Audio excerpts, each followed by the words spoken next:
أعوذ بالله السميع العليم من الشيطان الرجيم من همزه ونفخه ونفثه بسم الله الرحمن الرحيم الحمد لله والصلاة والسلام على رسول الله وبعد السلام عليكم ورحمة الله وبركاته.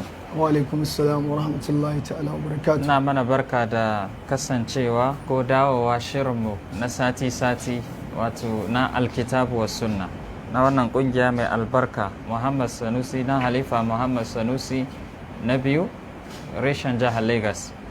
A yau ranar Juma'a 12 ga watan 5 shekara ta 1443 Hijiriya wanda ya daidai da wato 17 ga watan Disamba shekara ta 2021 miladiya. Kamar yadda aka saba jin mu mukan ba da maudu'in mu na yau kuma shine akan ilimi, amma sai dai yau za mu dan samu bambanci a tsari da muka ci gaba da gudanarwa. Wato yau manyan ɗalibanmu da suka yi abin birgewa na makarantar Daru Ulumul Qur'an za mu gabatar da su kuma za mu ba su dama su nuna wa mutane wasu daga cikin baiwowi da Allah ya musu, duk da mun san jama'a sun halarci wannan shiri, to amma mun so ya kyautatu kuma a ce sun zo nan sun kara kaddamarwa wato tare da malumansu da suka musu rakiya insha Allah. A takaice gabatarwa akan ilimi, saboda duk abin da ya tara su a can ɗin ilimi ne. Sunan makarantar kanta Daru Ulum Al-Qur'an, ulum ɗin kuma da suka zaɓa sai suka sa Qur'ani kuma shine jagora a kowane ɓangare na ilimi. Ya kamata mu sani dai shi ilimi wato shine idraku shay'i alama kana alaihi idrakan jazima, kamar da maluma ke bada tarifin ilimi, ka riske abu a haƙiƙanin yanda yake kuma riska na gaske, wato ka riske abu yanda yake ba yanda kake tunani ba, sannan riskan shi ɗin kuma ya zamo riska ne na yanke hujjan jahilci, kishiyarsa shine jahilci. Ilimi abu ne mai mahimmanci wanda Allah subhanahu wataala ya ɗaukaka ɗan adam da shi sama da dukkan halittu, har ma annabawa Allah subhanahu wataala ya ɗaukaka su ne sama da sauran al'umma da ilimi da ya keɓance su da shi. Babban misali shine babanmu annabi Adam, Allah ya ɗaukaka shi akan mala'iku saboda ilimi, kamar yadda ya ce wa allama Adam al-asma'a kullaha thumma aradahum alal mala'ika, da wannan sai Allah ya fifita shi akan sauran wato mala'iku. Ilimi ya kai ga har Allah subhanahu wata'ala yana kambama ma'abotansa, har inda ya kai ga Allah subhanahu wata'ala yana tabbatar da su suka san wato waye shi. Shi yasa ce inna ma yakhsha Allah min ibadihi al-ulama, kadai dai masu tsoron Allah, ana nufin tsoron Allah na haƙiƙa sai masu ilimi. Wanda bai da ilimi bai da wannan wato iya riskar waye haƙiƙanin Allah subhanahu wata'ala. Allah subhanahu wataala ya shaidar wa kanshi mulki da tauhidi, sannan kuma ya tabbatar da cewa shi ne ya san da haka, sannan mala'iku, sannan kuma ma'abota ilimi. Shahidallahu annahu la ilaha illahu wal mala'ikatu wa ulul ilmi qa'iman bil qisti. Wannan sai nuna subhanahu wataala ya tabbatar da cewa ma'abota ilimi mutane ne wato masu kima, masu daraja. Farkon abin da ya sauka na wahayi ma manzo sallallahu alaihi wasallam ya kunshi ilimi, kamar yadda Allah ya ce iqra bismi rabbikal ladhi khalaq khalaqal insana min alaq iqra wa rabbukal akramul ladhi allama bil qalam. Kaga wannan ya isa wannan al'umma alfahari a ce al'umma ce ta iqra, al'umma ce ta ilimi.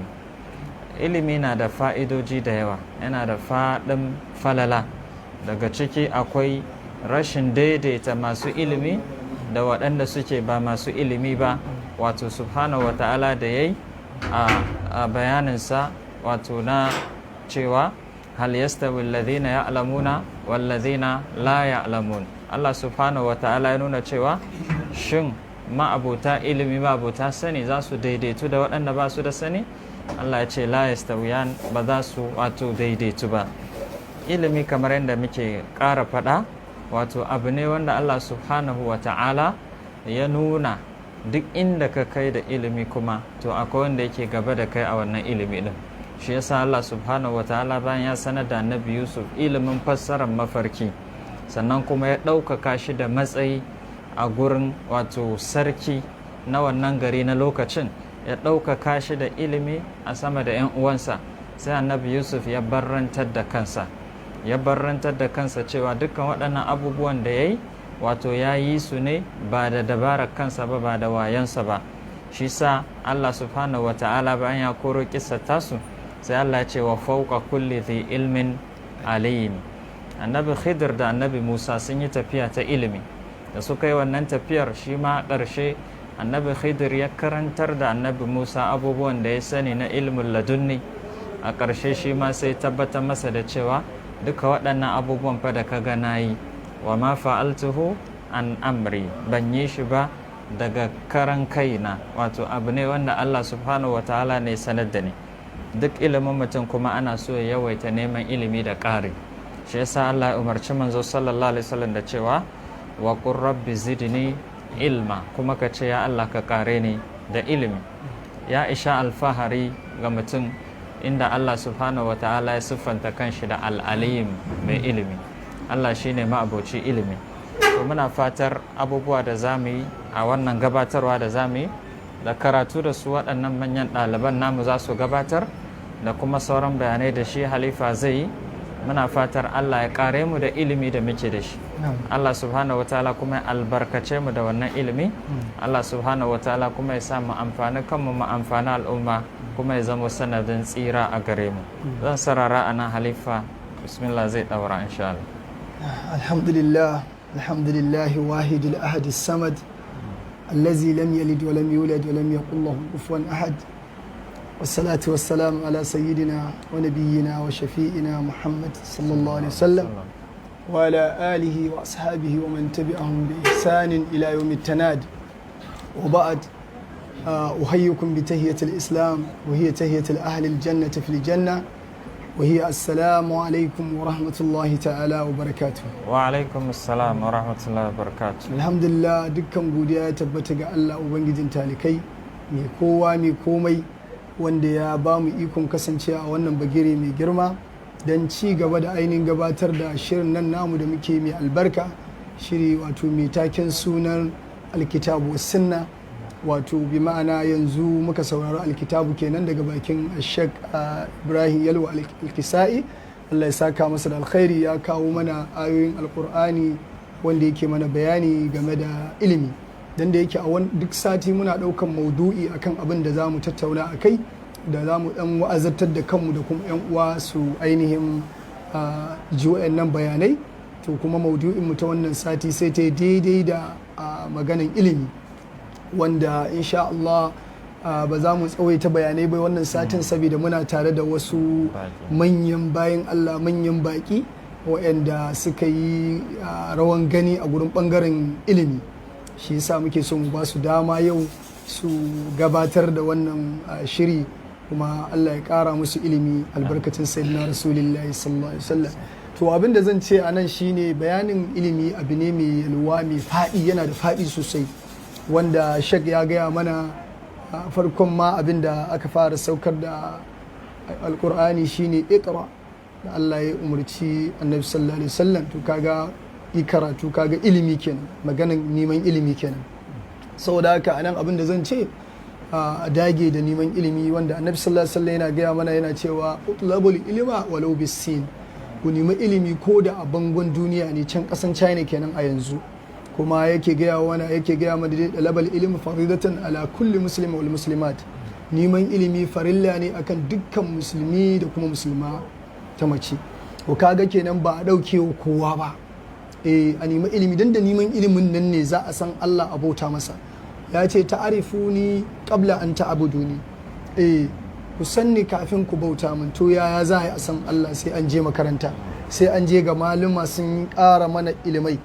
To hadisin da nake so na yi bayani a kai yau shine wani ne daga cikin hadisan da ke cikin littafin al-Muktar al-Hadis annabawiya, hadisi na ainihin 24, wanda yake cewa kamar haka: al-alimu wal ilmu wal amalu fil janna. Yace da masani da ilimi da aiki da ilimin duk suna cikin gidan aljanna. Fa iza lam ya'lamu al-alimu bima ya'mal, idan shi kuma masani bai yi amfani da abin da ya sani ba, kana ilmu wal amalu fil janna, to ilimin da aiki da shi za a kai su aljanna. Wa kana alimu fil nar, shi kuma malamin a kai shi gidan wuta. a nan abin da ake so muna ta maganan ilimi hal qur'ani ma Allah subhanahu wa ta'ala ya gaya wa manzo sallallahu alaihi wasallam ya sanar da mu qul hal yastawi alladhina ya'lamuna wal ladhina la ya'lamun. yanzu dai muka ji bayanin a bakin shak, shin za su yi daidai ba za su yi daidai ba za su taɓa yin daidai ba. Wanda ya sani da wanda bai sani ba su yi daidai ba za su yi daidai ba. A misali yanzu nan ni na san kuɗi dubu na Najeriya, na san su kuma na san muhimmancinsu, kaga ai na sani. Allah ya kiyaye in zo wucewa ta hanyar juji hakan nan bola gurin da ake zubar da shara, na ga bandir ɗin dubu nan ai zan ɗauka saboda me na sani. Amma idan kare ya zo neman ɗan ainihin ƙashushuwa da wani abubuwan da zai ci, in ya ga wannan bandir ɗin ba zai ɗauka ba saboda bai sani ba. Da ya sani ko da ya ɗauka ya kai wa sarkin fawon garinsu, sarkin fawon garinsu sai ya yi rantsuwa kullum sai ya ajiye mai kashi, amma bai sani ba. Shi sa ba ɗaya suke ba, da wanda ya sani da wanda bai sani ba ɗaya suke ba. So wannan hadisi zan ƙara bayani a kai shi ne, da ilimi da aiki da ilimi da masani da ilimi da aiki da shi duka za a kai su aljanna. Amma idan mutum ya yi ilimi bai aiki da ilimin ba, ilimin nan ba ta hana shi yin ƙarya ba, gashi ya sani. Ilimin nan ba ta hana shi aikata ababen da Allah ya hana ba, to fa ranar tashin alƙiyama za a ɗauka ilimin da aiki da shi da iya yi a kai su aljanna, shi kuma a kai shi wuta. To anan ina jan kunnenmu ne da idan muka yi ilimi to mu dinga amfani da ilimin. Kar ka zo ka ce ƙala Allahu ƙala Rasulillahi ƙala Allahu kai kuma ka je baka aiki da shi. Ai amfanin ilimi shine kai aiki da shi. Don haka wannan hadisi ya zaburantar da mu, ya ƙara mana mahimmancin ka yi ilimin kuma ka yi aiki da shi. Ala kulli halin, da wanda ya sani da wanda bai sani ba ɗaya suke ba. Ai Maulana Sheikh Ibrahim radiyallahu ta'ala anhu ya bada wata labari a game da wani bawan Allah da 'ya'yansa suka bata. To ya fito yana nima sai aka ce ai kama an gansu a gindin wani bishiya can gindin fadama. To a sai gurin da suke din akwai zakanya guda biyu, da namiji da na mace. Yara ne su kuma ƙanana, saboda ba su san zaki yana iya cizon mutum ko ya cinye mutum ba su sani ba, shi sa ba su ji tsoronsu ba. Su ma zakin ba su cutar da su ba saboda sun san yaran ba su san su ba. Sai ya kasance yaran suna wasa da namijin zakin, wani ya ja gemunsa wani ya ja bindinsa. Sai matar wannan zakin tana cewa mijin, haba mai gida, ya za ka tsaya wa'annan yara su dinga wasa da kai haka na reni, wani na jan jelanka wani kuma na jan bindin gemunka. Sai mata murmushi ya kalle ta kawai, ya ce ai ba su sanni ba ne. Ana nan shi baban an gaya masa gunda zai same su, ya taso yana zuwa yana alhamdulillah ya hango su. Abu ne kamar tudu hakan nan ka fara hango su kana gangarawa ƙasa, yana gangarowa yana alhamdulillah ga sunan na gansu. Yana dosowa kusa sai ya ga zaki ne guda biyu da na mace da namiji. Sai ya juya a guje ya dawo. Me yasa ya dawo? Ya sani, shi ya sani, su kuma yaran ba su sani ba. A nan ya taɓa matar tasa, shi namijin zakin ya ce to kin ga wanda ya sani shi ya zo mana. Shi sa hal yastawi allazina ya'lamuna wal ladzina la ya'lamun, ba ɗaya suke ba. Shi sa muke ƙara, kamar yadda muka ji a bakin shak ya yi bayani, duk iliminka wa fauqa kulli zi ilimin alim. Duk iliminka akwai wanda yake sama da kai, kuma ba wani ilimi da zaka ce kai ka tsaya yau a neman ilimi. Kullum a ci gaba da neman ilimi, kuma mahimmancinsa shine a aiki da shi. Wata rana na je makabarta, an tura ni wani sako makabarta in je in duba wasu kabura a dan gyaggyara shi. Ina ciki akwai wani bawan Allah wanda an san shi a wannan gari namu na Agege mai albarka. Duk lokacin da daren Juma'a ko sallan Idi, in dai aka ji an faɗa wannan bayanin malamin, kowa ya gane shi. Sallan Juma'a ne ko Idi zaka je yana no road a matsa yana gyaran hanya a yi sallah. Ana ainihin sunan shi Malam Ibrahim, amma jama'a sun fi sanin shi da no road. A gani? Sai Allah ya mai rasuwa. to da aka zo makabarta malamin da ya jagoranta ya zo ya saka shi ya kama bayanai muna jin daɗi yana cewa kullu nafsin za'iqatul maut, kowa fa sai ya dandana wannan mutuwa, duk wata rai kullu man alaiha fan wa yabqa wajhi rabbika zil jalali wal ikram. Muna jin daɗin bayanansa. To sai ya zo kuma yana neman ya kauce, ya ce ba wani ilimi, kaga da ya ce ba wannan ilimin, to anan ne na ce malam zan iya tambaya, ya ce za ka yi tambaya. Na ce malam ka manta da ayan Qur'ani da Allah yake cewa wa fawqa kulli zi ilimin alim, duk wani wanda yake da ilimi akwai wanda yake sama da shi. Ka ce babu wata ilimin da ya ce kaza da kaza a cikin bayananka, ka ce dai kai baka sani ba. Haka ake so duk wanda ya ilimi ya dinga aiki da ilimin, shine zai sa ranar tashar kiyama da shi da ilimin da aiki da shi da yi su shiga aljanna. Amma in bai aiki da shi ba, to za a ɗauka ilimin da aiki din a kai su aljanna, shi kuma a kai shi wuta. Wa iyaz billah, Allah ya mana tsari da wannan. Shi sa yau ba za mu tsawaita sosai ba kamar yadda muka faɗa. Insha Allah yanzu ne za a gabatar da ɗaliba ta farko daga wannan makaranta mai albarka, madrasatu. Na'am. Insha Allah yanzu za a gabatar da malam, kai za a gabatar da ɗalibin kenan. Bismillah.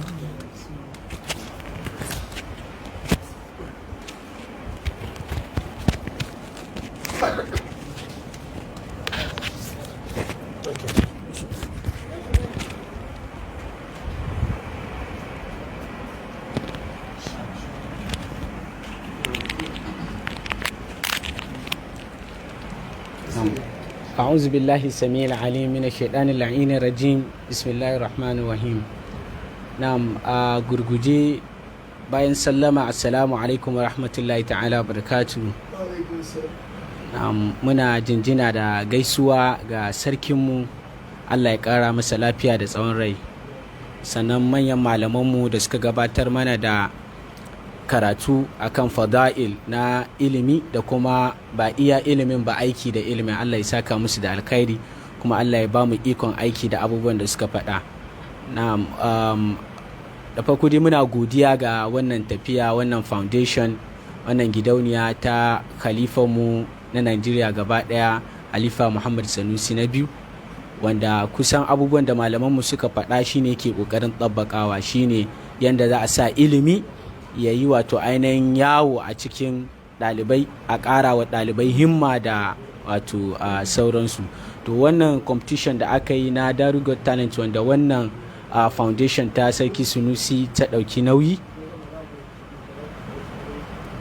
ɗalibai ne da dama suka yi wannan competition ɗin, amma muka ɗauko guda 4 daga ciki saboda su wannan. Amma hakikanin gaskiya na farko zuwa na 5 duka mata ne, na farko zuwa na 5, na 6 ne namiji. Amma muka ɗauko 4 saboda kai zamo ba namiji gaskiya, ka ai feminist da yawa da yasa muka ɗauko na 6 ya zo a matsayin na 4 din. To insha Allah kowane daga cikinsu a gurguje zai gabatar da abin da ya gabatar a wannan, sannan akwai wani bayani in sun gama gabatarwa insha Allah za mu faɗa. Wassalamu alaikum.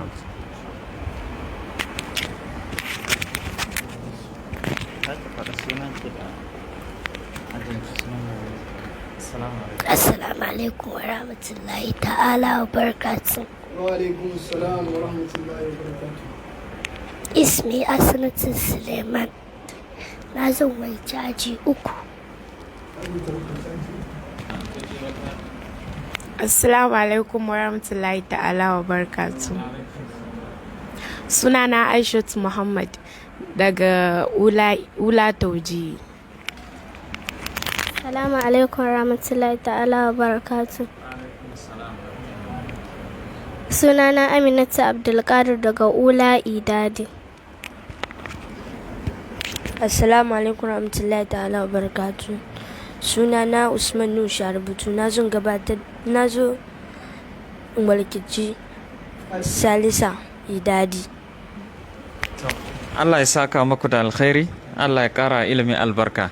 Kamar yadda kuka ɗan yi mana display ɗin karatuttukanku a can da talent da kuke da shi na yabawa, so za mu so ku ɗan yi mana shi a takaicen sha Allah, wanda za mu fara daga shi namijin tun da shi ne shugaba insha Allah. zai fara gabatar da nashi, sannan mu zo kan mai binsa, sannan mai binsa, sannan mai binsa insha Allah. So ba tare da jan lokaci ba yanzu insha Allah za mu ba shi ya gabatar a gaban mai martaba sarkinmu na Agege insha Allah.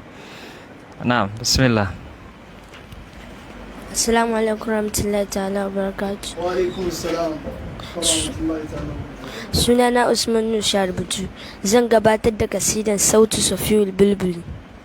Sautu Safiyul Bulbuli hayyaja qalbi tamani alma'u wal ma'u zar ma'an zahru lazil muqal wa anta ya sayyidali wa sayyidi wa maulali fakam tayammuni guzayyinul uqayqali qatabtuhu من وجنة من لسم ورد خجلي فقال لا لا لا لا, لا وقد قدا مهولي والخوز مال طربا بفعل هذا الرجل فولولت وولولت ولي يا ويللي وقلت لا تولولي وبين لؤلؤلي قالت له حين كذا إن هد وجد بن نقلي وفتية سقونني قهوة كالعسلني شممتها يأناي أسكى من القزنفل في وسط بستان الخلي بزحري والزرولني والعود دندلني وطبن طب طب طبني طب طب طب طب طب طب طب طب طب طبلي والسقف سقلي ورقصقت ضبابلي شوى وشايش على هما لأهزلي يمشي على سلاسة كمشية أرنجلي والناس تردمجملي في سوء بالقلقللي وكل كايكا خلفي من الهويللي لكن مشيت خاربا من قشية وقيقلي إلى إقائم ملكي مؤذن مبجلي يعمرني بقلقة أمرأة كالدمدملي أجر فيها ماشيا مبجدا للزيلي أنا العبيب المئي من أي أرض الموصلي لزمت يد أن زخرفت يعجز عنها بعدلي أقول في مطلائها صوت صفي البلبل والسلام عليكم. Wa alaikum assalam wa rahmatullahi wa barakatuh. Allah ya saka da alkhairi. Wato abin da karanta mana duk da malamin sa zai ƙara bayani shine sautu safirul bulbuli. Wata waka ce sananniya a adabi na larabci da wani ya rera a gaban wani sarki. Wato waƙoƙin suna ƙarewa da lamun bulbuli li sannan suna cike da kalmomi masu sarƙaƙiya na larabci. Kaman a Hausa ne da muke cewa irin a ce ƙotar wukata gindin wukata, kalmomi masu sarƙaƙiya da yawa ɗin. To haka ya jera su waƙan waƙe ne da wani sarki ne da duk sanda aka je masa da wato baiti shi yana haddacewa, yaron shi da yarinyar shi su kuma in ka maimaita sau biyu suna haddace, ɗayan kuma sau uku yana haddace. To sai ya yi tinƙaho ya ce duk wanda ya zo in za ka yi waƙa za a yi ma irinta. To shine sai wannan da ya zo shi kuma a nan take haɗa waƙan, shi ba a gida haɗa ba, duk abin da ya gani sai ya rinka mai waƙan. To dukkansu sai suka gagara su kawo wannan waƙan, sai waƙan ta zama ta shahara da abin da wato ake kira sautu safirul bulbuli. Babban malami Shuraim na Saudiya yanzu ya yi waƙa makamanciyanta wacce ya sa wa itu yawman bittali, shi ma dai ya ɗan kwatanta haka insha Allah. Allah ya saka da alkhairi, Allah ya ƙara fahimta. Za mu gabatar da ɗaliba ta biyu insha Allah, ita ma ta zo ta mana bayanin abin da ya sawwaka nata na talent insha Allah. Na'am. Assalamu alaikum wa rahmatullahi ta'ala wa barakatuh. Wa alaikum assalam wa rahmatullahi ta'ala wa barakatuh. Na zo in gabatar da hikimar larabawa da larabci. Sunana Aminatu Abdulkadir. Na zo in gabatar da hikimar larabawa da larabci. Larabci kalma ɗaya amma wasali harafinsa ne ke canja ma'ana, kamar algamru, algimru da algumru. Ana kiran irin wannan musallas. Malamin musallasul Qudrabiyya ya faɗa a cikin baitinsa yana cewa algamru ma'un gozuro والجمر هيد ستر والجمر ذو جهل السر فيه ولم يجرب تهي akwai kuma assalam assalam da assalam tahiyyatul mar'i salam wasmul hijarati salam wal irfu fil kafi salam rawahu fil lazin nabi. Za a iya samun irin wannan musallas a cikin Qur'ani kamar da'afan da du'fan. Allahu allazi halaqakum min da'afin summa ja'ala min ba'di da'afin quwwatan ثم جعل من بعد قوة ضعفا وشيبة يخلق ما يشاء وهو العليم القدير. a riwayan warsh ana cewa Allahu allazi halaqakum min du'fin fattahima azaban di'fan minan nahri qala likullin di'fun walakin la ta'lamun. akwai kuma sinatin da sunnatin yawaddu ahaduhum law yu'ammaru alfa sinatin Allahu la ilaha illa huwa al-hayyul qayyum la ta'khudhuhu sinatun wa la nawm. Sunnatun llahi allati qad khalat min qabl wa la tajida li sunnati llahi tabdila. Hikimomin Larabawa. Daga cikin hikimomin Larabawa za su iya yin baiti da za a karanta shi a kwance kuma a tsaye, kamar alu musadiki wa hadha muhal sadiki uhibbu kalamun yuqal وهذا كلام بديع الجمال محل يقال الجمال ليال أكونشي. أتسألكما ألوم صديقي وهذا محال صديقي أحب كلام يقال وهذا كلام بديع الجمال محل يقال الجمال ليال.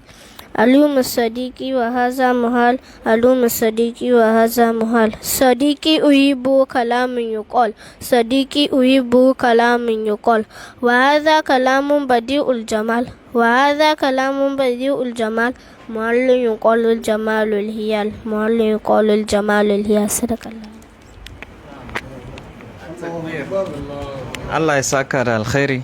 Ita ma dai ta zo tana mana bayani akan abu da ke da alaka da larabci, wato abin da yasa ake ba shi larabcin muhimmanci saboda shine tushe da shine yaren Qur'ani, yaren manzo sallallahu alaihi wasallam, yaren mutanen aljanna. To shi sa in ka san tushen, sauran reshen zai ma saukin fahimta. Qur'ani kuma da larabci sauka Qur'anan arabiyan gairi dhi iwajin la'allahum yadhakkarun. Ta fara magana akan musallas kamar da ta faɗa su ne kalmomi wato masu baƙaƙe uku, ma'ukunci kenan, sannan a tsakiyarsu harafin ke canzawa. To wannan canzawan yakan sa a samu kuskure gurin fahimta wanda bai san tushen ba. Shi ya sa misalin irin wannan saɓani da ake samu na wasalin kalma ya canza, ma'ana ya canza, shine halaka, shine afwan ba halaka ba, shine misalin al-muqsituna da qasituna. Wato asalin tushen kalma ne ba a sani ba, sai kaga an samu rushewa gurin fahimta. Kama Allah ya ce wa aqsitu inna Allah yuhibbul muqsitin, sannan gurin ya ce wa ammal qasituna fa kanu li jahannama hataba. To a ce Allah na son mutane kuma ya kai su wuta? To kaga rashin sanin tushen kalma shi yake jawo mummunan fassara. To irin wannan ne fassaran da aka je aka yi ma wato jariya, sadakatun jariya, wasu ce sadaka da budurwa, wasu ce sadaka mai gudana. To kaga duk rashin sanin tushe ne. To irin wannan karatu da ta gabatar suna taimaka mutum ka san tushen kalma, sannan ka san irin fassarar da zaka mata in tana da ma'ana biyu da sauransu. Allah ya sa mu dace, Allah ya kara ilimi albarka. Na'am, sai ɗaliba ta uku insha Allah ita ma za ta zo ta gabatar da wato hikima da abin da Allah ya bata insha Allah.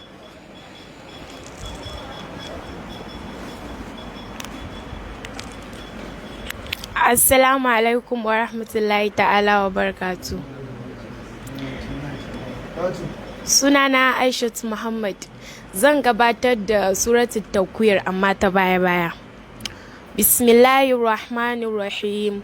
وما تشاءون إلا أن يشاء الله رب العالمين لمن شاء منكم أن يستقيم إن هو إلا ذكر للعالمين فأين تذهبون وما هو بقول شيطان رجيم وما هو على الغيب بضنين ولقد رآه بالأفق المبين وما صاحبكم بمجنون مطاع ثم أمين ذي قوة عند ذي العرش مكين إنه لقول رسول كريم والصبح إذا تنفس والليل إذا عسعس الجوار الكنس فلا أقسم بالخنس علمت نفس ما أحضرت وإذا الجنة أزلفت وإذا الجحيم سعرت وإذا السماء كشطت وإذا الصحف نشرت بأي ذنب قتلت وإذا الموءودة سئلت وإذا النفوس زوجت وإذا الجبال سيرت وإذا الوحوش حشرت وإذا العشار عطلت وإذا الجبال سيرت وإذا النجوم انكدرت إذا الشمس كورت. الحمد لله. Allah ya saka da alkhairi. Wato na daga cikin hanya da ake bi a gane ƙwarewar mutum a haddan Qur'ani shine ire-iren waɗannan wato karatu da za a ce biya ta baya ko kafin aya kaza wace aya ce. Wannan tabbas yana nuna ƙwarewanka a hadda na shi alƙur'ani din. Duk wannan tsaro ne da Allah da kanshi ya alƙawarin zai ba wa Qur'ani, kuma Allah da kanshi ba zai zo ya bashi Qur'anin ba, amma zai amfani da wasu bayinsa gurin ba wannan wato Qur'ani kariya ta hanyar haddace shi, ta hanyar rubuce shi, ta hanyar kiyaye ayoyinsa, sanin ma'anoninsa da kuma fassarar ma'anoninsa. Allah ya ƙara wa rayuwa albarka, ya ƙara ilimi albarka. A sai ɗaliba da za ta gabatar ƙaramar su babbar su kenan ta ƙarshe insha Allah za ta zo ta gabatar da ita ma abin da insha Allah Allah ya hore mata na baiwa na ilimi insha Allah. Na bismillah to da abin.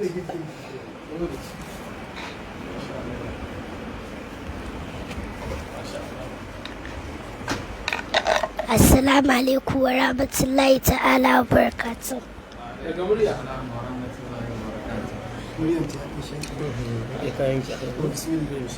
Assalamu alaikum wa rahmatullahi ta'ala wa barakatuh. Wa alaikum assalam wa rahmatullahi ta'ala wa barakatuh. Ismi Hasanatu Suleiman. Na'am. Samba. Na zan gabatar. Assalamu alaikum wa rahmatullahi ta'ala wa barakatuh. Wa alaikum assalam wa rahmatullahi ta'ala wa barakatuh. Ina da abubuwa guda biyu da rankar fatar ana. Na farko alif zuwa ya'un, sannan daga ya'un zuwa alif, sannan in ciro alif mai amsa na cikin Qur'ani daga suratul Fatiha zuwa suratul Masad. Hurufin ja'iya alif, ba'u, ta'u, sa'u, jimin, ha'u, ko'u, dalun, zalun, ra'u, zayyu, sinu, shinu, sod, dod, wa'u, yu'u, ainu, gainu, fa'u, kof, kef, lamu, mimu, nunu, wa'u, ha'u, lam alif, hamzat, ya'u, wassalam, ya'u, hamzu, lam alif, ha'u, wa'u, nunu, mimu, lamu, kef, kof, fa'u, gainu, ainu, yu'u, ta'u, dod, sod, shinu, sinu, zayu, ra'u, zalu, dalu, ko'u, ha'u, jimu, sa'u, ta'u, ba'u, alif. Sannan na biyu in ciro alif mai amsa na cikin Qur'ani daga suratul Fatiha zuwa suratul Masad. Suratul Fatiha alif ɗin shi guda uku ne. Na farko iyaka na'budu, iyaka na'budu, iyaka na'budu. Na biyu wa iyaka nasta'in, iyaka nasta'in, iyaka nasta'in. Na uku siratal lazina an'amta, amta. Suratul Nas alif ɗin shi guda biyu ne. Na farko قل أعوذ برب الناس أعوذ أعوذ نبي إله الناس إله الناس إله الناس سورة الفلك ألف إيش guda uku ne na farko قل أعوذ برب الفلك أعوذ نبي ومن شر غاسق إذا وقب نوكو ومن شر حاسد إذا حسد إذا حسد سورة الإخلاص ألف إيش guda biyu ne na farko قل هو الله أحد نبي ولم يقل له كفوا أحد سورة المسد ألف إيش guda uku ne na farko tabbat yada abi labin wa tabba abi ɗabi ma agna alu malu wa ma kasib agna na uku wa mura'atu amma ya talatab atu alhamdulillah sadakallahu nasi.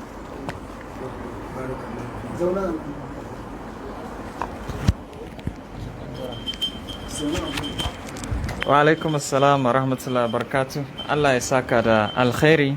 Wato wannan ita ce karamar su babbar su kamar da na faɗa. Ta gabatar mana da ita ma karatu da ke da alaka da abu biyu. Na farko larabci, bakaken larabci huruful hija ta karanto su baki 29. Sannan sai kuma ta karanta su da reverse su ma 29 din. Sannan na biyu ta bi surori na Qur'ani manya-manya guda uku, suratul falaki, suratul nas, suratul ikhlas da suratul masad guda 4. Ta bi su ɗaya bayan ɗaya ta lissafo mana harafin hamza da ke cikinsu da ayoyin da suke ciki da kuma lissafo asalin kalmar da harafin da ke ciki.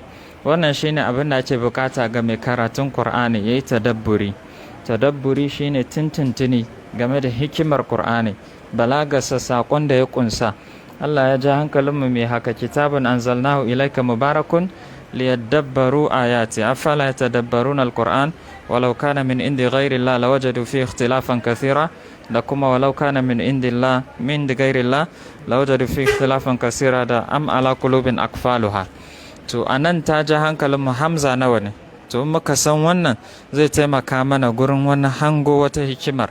Ka san harafin hamza nawa ne anan, harafin hamza nawa ne anan, me hikimar haka? Daga nan sai ka gano wata baiwa da Allah ya saka mata da alkhairi. A cikin ɗaliban gaba ɗaya ita ce Allah ya kaddara ta zamo na ɗaya a cikin wato duka wannan musabaka da aka yi, ba don ta fi su falala ba gaba ɗaya, sai don ita Allah ya zaɓa insha Allah. Shi yasa idan za ku lura za a ga kyaututtukanta da ta samu tattare da ita, na wato shi medal da yake wuyanta, sannan kuma na award da yake hannunta, sannan da sauran kyaututtuka da yake wato wanda an babbasa an gabatar da shi, wanda ita kungiyar mai martaba Halifa Muhammad Sanusi na biyu ita ta jagoranci ɗaukar nauyin wannan competition ɗin a ƙarƙashin makarantar ta Daru Ulumil Qur'an insha Allah. Ba tare da jan lokaci sosai ba, za mu gabatar da ɗaya daga cikin malaman su ya zo shi ma ɗan yi mana jawabi a takaice, sai kuma insha Allah mu gabatar da shi baban namu mai martaba ya mana khatma insha Allah.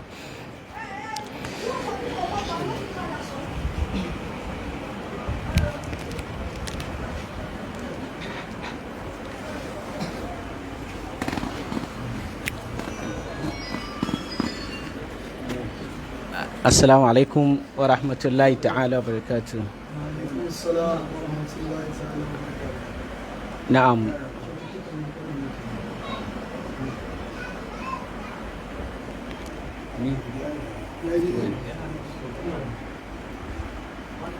Bashi wani dai ɗauke mutum.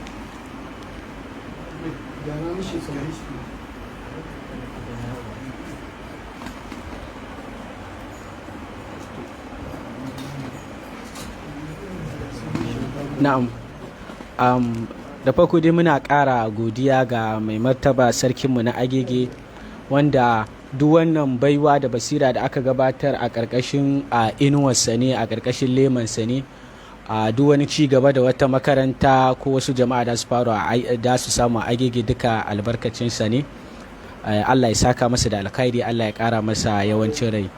Abu na biyu kuma wannan foundation, wannan gidauniya ta mu na Najeriya gaba daya, Halifa Muhammad Sanusi, Allah ya saka mata da alkhairi yanda take kokari wurin ganin ɗalibai an kwaɗaita musu karatu, wanda dalilin wani abu na Daru Got Talent da muka wannan shine za ga idan mun kalli bangaren boko, karatu da ake bangaren boko, akwai abubuwa da dama da ake yi na kwaɗaita wa yara son karatun bokon da kuma ƙara musu ƙwarin gwiwa. Akwai competition da dama na irin su spelling bee da ake yi, wanda za ga America musamman tana tsara wannan competition din ma yara, tana yin shi ne nationwide gaba daya, kuma ana cire mai lokaci ne musamman don wannan. To wani abin muka gani muka ga ya kamata mu ma duk wani abu da zai kara wa yaro kwaɗayi da himma na son karatun islamiyya, to ya kamata mu kawo shi. To yasa muka kawo wannan abu na Daru Got Talent, wanda yara da dama sun gabatar da abubuwa na basira, amma wayannan top 3 din ko zuwa top 4 su muka kawo su gabatar da abin da za ta kawo, wanda ma'anar mu ko nufin mu da wannan shine wannan foundation mai albarka ya zamana ba iya Daru Ulumul Qur'an za a wato ainihin ɗauki nauyinta ba wurin gabatar da wannan abin. Da musu wannan foundation din a ƙara faɗaɗa wannan abin, ya zama na ba iya makarantar ba, garin gaba daya, tun da wannan foundation rishi ne na Lagos State gaba daya, akwai islamiyoyi da dama, a ƙara ƙarfafa musu a yi wannan abin saboda za a fito da yara masu basira sosai. Sannan kuma yanzu yanan yaran da su da iyayensu, Allah kaɗai ya san yadda suke ji a cikin zuciyarsu. Ranar sanda ake bada awards din da gifts din, yadda iyaye suka fito suna murna, suna nuna jin daɗin su. To wannan yaro ba zai taɓa manta ba, kuma zai ƙara ƙaunar makaranta, wanda shine asalin hadafin, a sa wa yara son makaranta, su ga cewa lalle makaranta abu ne mai mustakbal. Saboda yanda ake kokarin juya abin, mutum yana ganin kawai boko ne idan yake da mustakbal, yake da future kenan, amma me wannan abubuwan da su kara wa yaro ya ga idan fa nayi wannan abu kaza a makarantar ma ana kara min, ana recognizing ina. Yaran nan da muke tafiya da su, muna zuwa daga makaranta zuwa nan, ana ta ganin su a hanya, ana wannan ne yariyar nan da ta ci kaza, wannan ne kaza, yaren ita ma tana ƙara jin daɗi. To wannan shine abubuwan da muke so. Wannan daga yanzu ita wannan yariyar ba za ta yi wasa da makaranta ba, za ta ƙara ganin makaranta abu ne mai muhimmanci sosai da sauransu. Sa muna ƙara gira ga wannan foundation din, yanda ta yi dinnan ta ci gaba da yi, kuma Allah ya ƙara mata duk wani abubuwa da ake bukata don irin wannan, ƙarfafa irin wayannan abubuwa da sauransu. Kusan abubuwan da zamu gabatar da kenan a gurguje. Wassalamu alaikum wa rahmatullahi ta'ala wa barakatuh. Wa alaikum assalam wa rahmatullahi wa barakatuh. Allah ya saka Malam Rauhun Mu'az Abdullahi Mu'az da alkhairi, wanda shine wakili ko kuma ce wanda ya wakilci makarantar Darul Ulumul Qur'an, da shi da sauran malamai baki daya, da shi babban malamin namu Sheikh Mu'az. Muna musu fatan alkhairi da kuma jajinta musu jinjina ga kokari da suke na gina al'umma. Tabbas wannan abu ne za mu ce ɗaya tamkar da dubu, wanda ajeje ko da wasu na yi, kusan dai za mu ce wannan shine bayyana a fili. To saboda haka abin koyi ne ga sauran makarantu, su ma su koyi a irin wannan shine abubuwan da ake so. Musamman kada ya zamana an zo ana ta abu kaifi ɗaya, fuska ɗaya haka. To amma in aka yi tanawo, aka nau'anta shi, to sai sa abu a samu nishadi a cikin shi. Ko ilimi ne da wa'azi, yawanci abin da ke ja mutane cikas kenan. Wannan ya zo yana wa'azi akan kaza, kai ma ka zo kana yi, akan duk abu ɗaya. To wani lokaci za a da ana wa juna raddi. Amma wannan ya fuskanci wannan hanya, kai ka ɗau wani hanya, to sai ka ga an samu an yi maganin matsala a lokaci ɗaya insha Allah. Allah ya ci gaba da haɗa kanmu a wannan gari mai albarka. Za mu gabatar da mai martaba sarkinmu na Agege Alhaji Musa Dogon kaɗai insha Allah, ya mana jawabinsa na khatma insha Allah, sai a raba kyaututtuka ga su yaran, sannan kuma insha Allah a rufe taro insha Allah.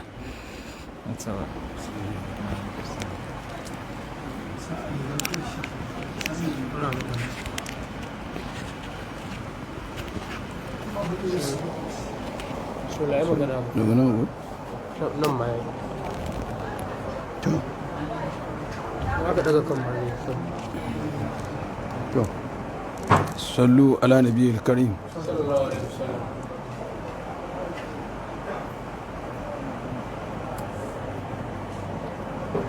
Godiya bisa godiya, wadda ya kira godiya kuma ta tabbata godiyan ta tabbata ga tabaraka wa ta'ala, sarkin da ya kowa da komai, sarkin da yake tafi da lamarin kowa da komai a ƙarƙashin shi. Muna gode ubangiji Allah da ya kawo mu wannan rana ta juma'a ta yau dinnan mai albarka, wadda ke kowace ranar juma'a mai albarka ce. Kuma bayan haka ga kuma wasu albarkacin abubuwa ko kuma wasu abubuwa masu albarka, su ne wannan ƙungiya mai suna a ƙungiyar kitabu wasu sunnati Rasulullah Sallallahu ta'ala Alaihi wasallam, ko kuma in ce shirin kitabu wasu sunna, wanda wannan ƙungiya an shirya ta ne a ƙarƙashin mai martaba sarkinmu, sarki Sunusi, sarki na 14 ko a cikin jerin sarakunanmu na haɓe na Kano. Allah ya ƙara masa ɗaukaka da yadda, kuma Allah ya yi ɗin bane sanar ce Allah ya yi yau gashi a yau a ƙasar nan tamu ta Najeriya shi ne wanda yake rukon dukkan wani abu da ake kira na ɗariƙar Tijjaniya a ƙasar mu ta Najeriya. Kuma a cikin ikon Allah shi kansa mai martaba mai ɗaukaka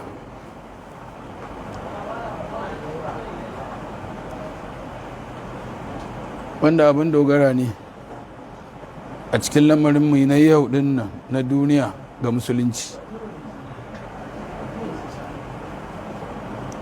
Mun je tabba gare shi cikin ladabi da biyayya da sun kunyar da kai, kuma yadda aka ce sahabbai sukan yi a gaban sayyidina Muhammadu Rasulullahi Sallallahu ta'ala Alaihi wasallama da girmamawa. Wani ƙauli mashahuri ma yana cewa saboda tsananin nutsuwa a gaban sayyidina Muhammadu Rasulullahi Sallallahu Alaihi wasallama na sahabbai, tsuntsu yakan sai sauka a kansu itahi ba a san ma ya sauka ba, kuma sai zauna sai tsaya a kan nasu ba tsoro ba komai. Wani lokacin ma sai da itace ne ba mutane ba ne, saboda sun riga sun nutsu sun tafi wajen sauraron shi. To me ake sauraro? Shi ne wannan kitabu wa sunna, su ne kuma suka wanzu har zuwa wannan lokacin namu ne. Mun gode mu Allah. Allah yana son mu, manzon Allah Sallallahu ta'ala Alaihi wasallama ina son mu, muna son annabi Sallallahu Alaihi wasallam, amma soyayyar da annabi yake mana ta tura suna cewa uncomparable ko ba ta kwatantuwa da soyayyar da annabi yake mana. Ba ta yi ba za ta yi ba a gare mu kenan mu da shi. Shi sa a zamanin yanzu Allah ya ba mu masu ilimi na fahimtar ilimin da kuma masu fahimtar da inda ake nufi ko kuma abin da ake nufi da ilimi da fahimtar ilimin. Mu dai mun bi masu karatu a da, amma ilimin yanzu muke ji a wajen wanda Allah ya hore ma ilimin. Dama Allah ya gaya mana zamanin ƙarshen duniya in zo matasa su ne da lokacin.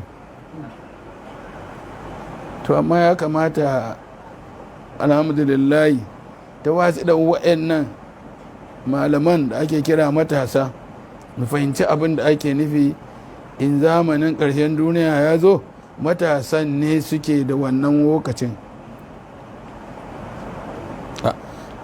Akan ce idan baka san kan abu ba ka tambayi ma'abocin abu, kuma idan baka fahimci abu ba ka nemi wanda ya san kan abu ka tambaye shi yadda za ka fahimci abu.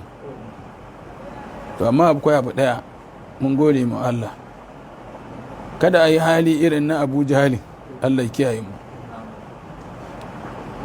wanda ya ƙeda da annabi amma yi so annabi, la ilaha illallah. An ce an tambaye shi don me ba zai yadda da annabi ba kai tsaye, ice yayi a gaban mu aka haife shi, mu kuma mu ne manya a gari.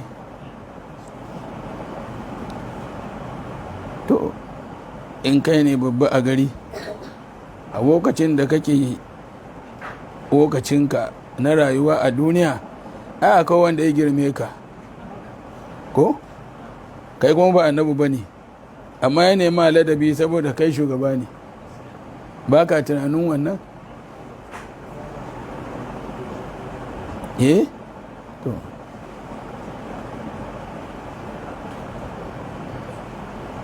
abi da haka muna godiya da ƙarin godiya ga Ubangiji tabaraka wa ta'ala da ya ba mu irin wannan malamai matasa da suka zama matasan sai kuma suna tashin,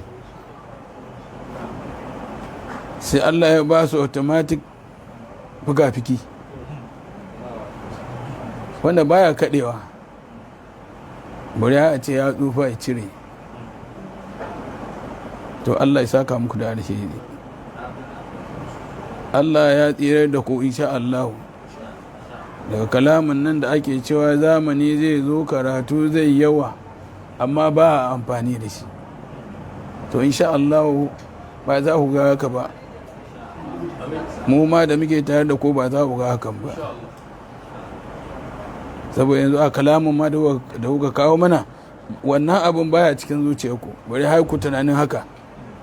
To insha Allah haka za ku wanzu cikin kiyayewa da kiyayewa har a zama kiyayewa bidayen nabi'ina sallallahu ta'ala alaihi wasallama. Irin shi ne gashi wa'annan, to jikokinmu za mu ce ko tattaɓa kunne za mu ce?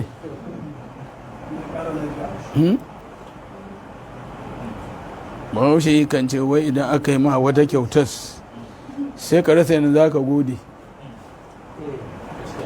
Idan ka dubi gabas, ka dubi yamma, ka dubi baya, ka dubi gaba, ka dubi sama, ka dubi ƙasa, ba za ka iya cewa ka gode ba, sai dai ka ce ka tuba.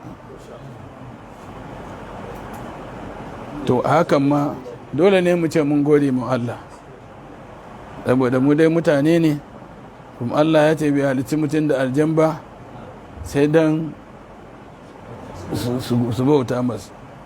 So shi ko bauta Allah a san cewa shi Allahn Allah ne. Irin wannan kuma shi ke fahimtar da mu, musamman mu da yake mun fara ɗauke ƙafa daga ainihin boda na jin daɗi ko na sakewa don jin daɗin ko kuma na abin jin daɗin,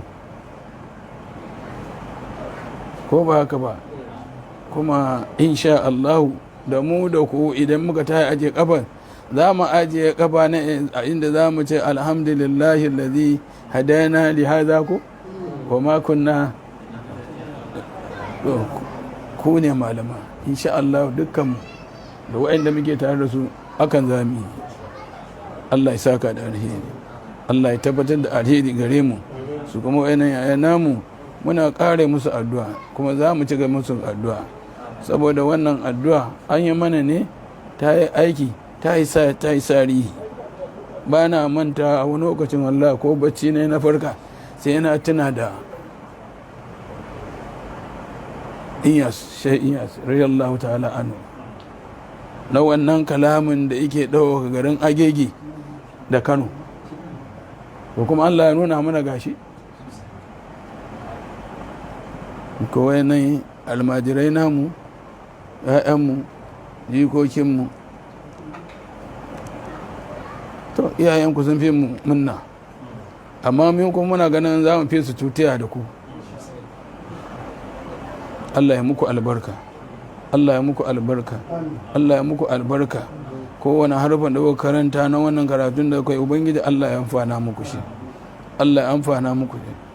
Allah ya sa ya zama jarunku ne na shiga aljanna, ya yaɗa wannan abin da kuka fahimta ga waɗanda ba su fahimta ba su ma su fahimta, kuma a fahimce su ma a fahimci abin da suka fahimta don matsayin annabi da alƙur'ani. Bija da fatiha na zuwa إذا جاء إنا أعديناك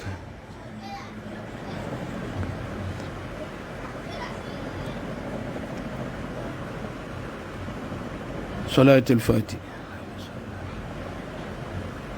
إن ربكم الله الذي خلق السماوات والأرض في 6 أيام ثم استوى على العرش الليل ونهار واسيسا والشمس والقمر والنجوم مسخرة بأمره على الله حرقي وأمره تبارك الله رب العالمين. لو ربكم ترضوا إنه لا يحب المفسدين ولا تبدلوا بالأرض بعد سلام ولو خوفا وطمعا إن رحمة الله قريب من المحسنين. ولا دو رحمن يما تلو الأسماء الحسنى ولا تجهروا بصلاته ولا تأبى بجواب بين ذلك السبيل وقل الحمد لله الذي لم يتخذ ولدا ولم يكن له شريك في ملكه ولم يكن له وليا من الذل وكبيره تكبيرا لإلافه وليعبدوا رب هذا البيت الذي أدعمهم من جوع وآمنهم من خوف تقبل منا إنك أنت السميع الدعاء تب علينا أنك أنت التواب الرحيم يا أرحم الراحمين يا رب العالمين ولا حول ولا قوة إلا بالله العلي العظيم. Allah ya saka da alkhairi. Mai martaba kenan, wato national leader kuma sarki na ajeje, mahaifinmu grand patron a wannan kungiya. Allah ya saka masa da alkhairi. Ba tare da jan lokaci ba yanzu za mu, duk da an ba su kyaututtuka, to amma wato aljaza min jinsil amal, duk da sun yi a can sun zo nan sun sake, to za a ƙara su ma musu wata kyautar insha Allah. Kuma wanda zai gabatar da su a nan shine Halifa Muqaddam Gali insha Allah. Zai kira sunansu, mai martaba zai mika musu kyaututtukansu insha Allah. Aidan assalamu alaikum wa rahmatullahi ta'ala wa barakatuh.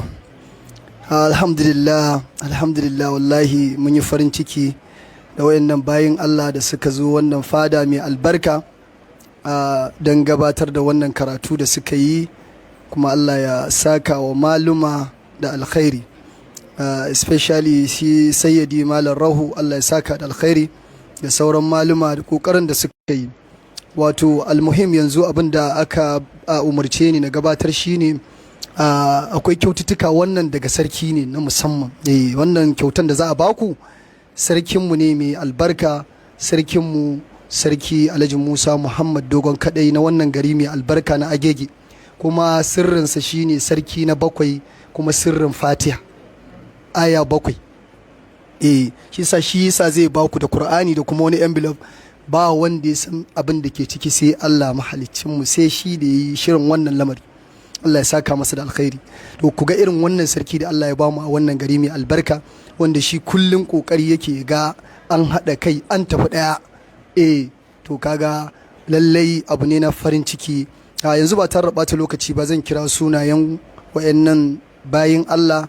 Zan fara da na 4 shine Usman Nuhu Sharubutu, as-sayyidi Usman Nuhu Sharubutu. Sai ka gabato ka zo wannan hannu mai albarka, kuma ya sake miƙa ma kai ma mai albarka, Allah kuma ya ƙara albarka.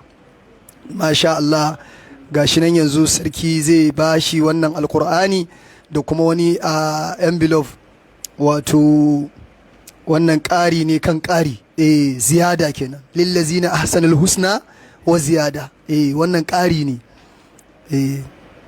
Allah ya saka wa sarki da alkhairi, Allah ya ƙara lafiya. Wannan shine chief imam kenan na Ghana.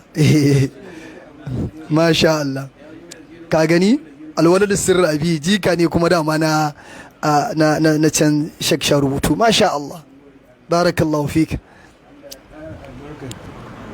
da Allah ya mana albarka, Allah ya riƙe wannan lamarin naka, ya faɗa ka lamarinka, ya kiyaye ka da'iman. Wannan kuma makarantar taku darul Qur'ani ta malam Mu'azu, kuma gashi Mu'azu kuma Mu'azu. To sai mu ce mun gode ma Allah da ya ba mu shi a garin nan namu ayi. Allah ya ƙara ɗaukaka shi da makarantar tashi da mu kuma almajiran makarantar. bidahi nabi'ina khatiman nabi'ina wa imamul mursalin sayyidina Muhammad Rasulullah sallallahu ta'ala alaihi wa sallama. A wannan kenan sai ɗalibin da ta zo ta uku ita ce Aminatu Abdulkadir, sayyada Aminatu Abdulkadir. Ita ma ga ta nan zuwa za ta karɓa kyautanta daga gurin mai martaba sarkinmu. Allah ya ƙara lafiya. Barakallahu fiki. Allah kyauta rayuwarki, Allah kiyaye rayuwarki, Allah amfana miki wannan karatu da yake karanta don girman annabi da alƙur'ani. Allah ya sa ya zama shine tsira da ke da 'ya'yanki da mijinki da iyayenki, har da mu ma da muke tare da ke a nan don girman annabi da alƙur'ani. Makarantar nan na gudanar da ƙur'ani karim, Allah ya tabbatar da haka, Allah ya tabbatar da haka. Shi patron ɗin naku malam Ma'azu bin Ma'azu ko, Allah ƙara albarka, Allah ƙara himma, Allah ya ƙara himma. Salamu alaiki. Allahu akbar, sallallahu alaihi wasallam. Allahu akbar. Aminatu kenan Abdulkadir ta karba, kuma ta samu ƙarin albarka kan albarka daga bakin mai martaba sarki. Masha Allah. Ɗaliba ta biyu ita ce Aisha Muhammad, ke ma sai ke gabato, sarki ya baki wannan wato abin da ya shirya muku kenan, ya ƙara muku alkur'ani. kun ga ya nuna a jajirce kenan a ci gaba da karatun. Aisha Muhammad. Aisha babban suna ne ko? To Allah ya miki albarka, albarka da Allah ya miki wannan ta Qur'ani da karatu. Kuma to sai a ce wannan hanya na sunan Aisha ba karamin abu bane. To Allah ya fuskanci da wannan addu'a da nabi'ina, karatu da yake Allah ya kiyaye ki, Allah ya kiyaye ki, alherin da ke ciki Allah ya baku, Allah ya kiyaye ku dukkan wani hatsira akan abin da kuka karanta. Magana tanan naku darul Qur'anil azim ta malam Shehu Malam Mu'azu, bangiji Allah ƙara ciyar da ita gaba. Dukkan abin da zai kawo tunkushewa da dakushewa kowane iri da ko'ina a ko'ina don girman ƙur'ani, kafin inda ya yi yukuri kafin ya kawo wajen ubangiji Allah ya bankaɗe shi don girman annabi da alƙur'ani. To salamu alaiki. Amin, amin. To yanzu sai wacce ake cewa ita ce ƙarshen su kuma farkon su kuma 'yar ƙaraman su kuma babban su, a sayyada Hassanatu Suleiman Samba.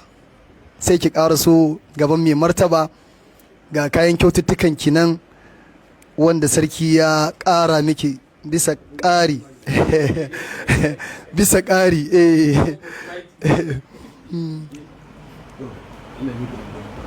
Allah ya kiyaye ki, fahimta da azama da yake da shi akan karatu, ubangiji Allah ya ɗaukaka miki, sa hannu biyu, Allah ya ɗaukaka miki, Allah ya ƙara miki himma, Allah ya ƙara miki fahimta. To kuma an ce wai kai ne babba su, kai ne kuma karma. To kuma dama shi Allah shi gwani ne ko ya ɗaukaka kuma ya ɗaukakawa, ko ba haka ba. To kuma hakan da Allah ya hore miki, Allah ya tabbatar miki da shi, Allah ya ƙara ɗaukaka ki, ba wai ki ɗaukaka kuma ya ɗaukaka ki akan wasu ba, ya ɗaukaka ki akan wannan daraja da martaba da Allah ya miki. Su ma kuma ɗin da kuke tare da su, Allah ya ƙara musu ɗaukaka da martaba, da dukkanin 'yan makarantar jimlatan ɗinsu. Ima na taɓa zuwa makarantar na zauna na yi karatu, ko ban yi karatu ba dai na ce bismillahir rahmanir rahim, an ce alhamdulillah, ni ma na ce alhamdulillah, kawo ko na zo na yi karatu. To Allah ya mana albarka gaba ɗaya don girman garinmu da makarantar nagu, da shi shayin namu ubangiji Allah ya barkance mu gaba da Allah ya kawo mana haɗin kai da zaman lafiya da kyautatuwar lamari tsakaninmu. Ganin ta isa na tana da wani abu da ku malamai hukance manzon Allah sallallahu alaihi wasallam yana kiran mu akan cewa al-muslim ko ahun muslim, to kuma shauran wala wane ne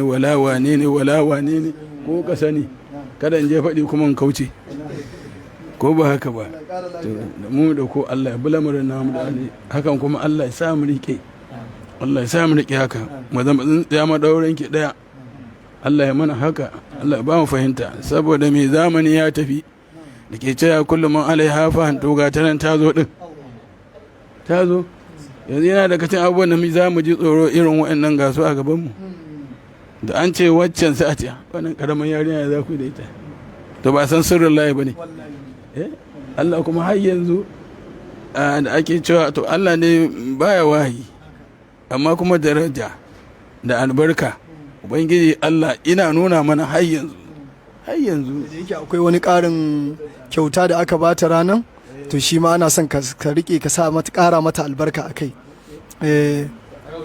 A rike miki Qur'anin da wannan, sannan ki sake kallon sarki ga abin wuyanki ga wannan ga ki ga sarki yau kan ga ki a fadan sarki. Shi dama ubangiji Allah shi al-mu'arij ko haka kuka ce ko bai daidai ba. Shi mai ɗaukaka ne ga inda yi wancan ga inda ke kallon to Allah ya albarkace ki, Allah ya kyauta rayuwa, Allah ya rika ko kiya bani rike wannan to salati goma ga annabi sallallahu alaihi wasallam. Allahumma fansirki. Alhamdulillah wallahi muna murna sosai kasancewar wannan sha'ani, wannan karatuttuka da aka gabatar a wannan guri mai albarka tare da sarkinmu sarki Alhaji Musa Muhammad Dogon Kadai, sarki na 7 mai sirrin aya 7 ta suratul Fatihatul Kitab. Allah ya saka masa da alkhairi, Allah ya kara lafiya. Yanzu zan mai da abun magana zuwa ga ainihin dan uwana da muke gabatar da wannan shiri na Kitabu was Sunna, shine bi ma'ana Sheikh Ibrahim Yalwa El-Kisa'i. Shine akwai wasu gabatarwa da ake duk Juma'a, wasu abubuwa da yake gabatarwa game da kula da wankan Juma'a da sauransu dai za a ji a gare shi, da kuma karatutukan da Khalifa Muhammad Sunusi na biyu yake gabatarwa duk ranar Sunday, don a ci gaba da bibiya a social media a jijji karatukan. Kuma ina ma ɗaya daga cikin members ɗinmu bangaren mata sai da Fatima ita samu shigowa, ita ma Allah ya saka mata da alkhairi da halatta irin wannan guri, duk irin wannan bagire ana son ka kasance kana gurin. Allah ya saka mu kowa da alkhairi, masha Allah. Na'am, tunatarwa ne dai ba yawan ƙarin bayani bane mai yawa na cewa yau rana ce Juma'a, babbar rana kamar yadda mai martaba ya fara mana shimfiɗa mai mahimmanci, kuma ya ce mana babu wata Juma'a da ba ta da kyau a musulunci, dukkan Juma'a masu mahimmanci ne. To sanannen abu ne cewa wannan yini ana so a yawaita salati ma ma'aiki sallallahu alaihi wasallam, sannan kuma ana so mutum ya yi wankan Juma'a musamman na tafiya masallaci, sannan kuma zuwa masallaci da wuri, sannan kuma ana so wato mutum ya sa kaya mafi kyau mafi soyuwa da turare da sauran laduba na Juma'a, kada mu manta da su. Karatun suratul kafi muna yawan tunatar da mutane shi, sannan kuma kada a manta mai martaba halifa yana gabatar da karatuttukan shi a social media duk inda yake, wato shi kanshi ya ba ilimi mahimmanci ta yadda ba wai sai yana ƙasar nan kadai ke karatu ba. Masu bibita ma shafuffukan mu za su ga yau yana Morocco, gobe yana Senegal, jibi yana ina ne, amma da kayan karatun shi yake tafiya, ko da a can karatu bai tsayawa. To kuma wannan shine mahimmancin ilimi din. To duk Lahadi yana gabatar da karatun littafin Madarijus Salikin baina manazili iyyaka na'budu wa iyyaka nasta'in a daidai karfe 4:15 lokacin Najeriya. To kada a manta a bibici wannan karatu, sannan da sauran karatuttukanmu da suke gudanuwa a kafofin social media, YouTube, Facebook da kuma Instagram da Telegram da WhatsApp da Twitter da duk dai sauran kafofin yada sanarwa insha Allah. Da wannan ne muka zo ƙarshen wannan shiri na yau, kuma muke sanar da yanwa insha Allah wannan shiri zai ci gaba da zuwa duk ranar Juma'a kamar daidai wannan lokaci, duk da yau mun ɗan yin jinkiri amma dai an san lokacin farawa mu insha Allah. dukkan abubuwa da muka yi na daidai Allah ya saka mana da alkhairi, kusakurai kuma da muka yi Allah subhanahu wa ta'ala ya yafe mana baki daya. ربنا آتنا في الدنيا حسنة في الآخرة حسنة وقنا عذاب النار سبحان ربك رب العزة عما يصفون وسلام على المرسلين والحمد لله رب العالمين والسلام عليكم.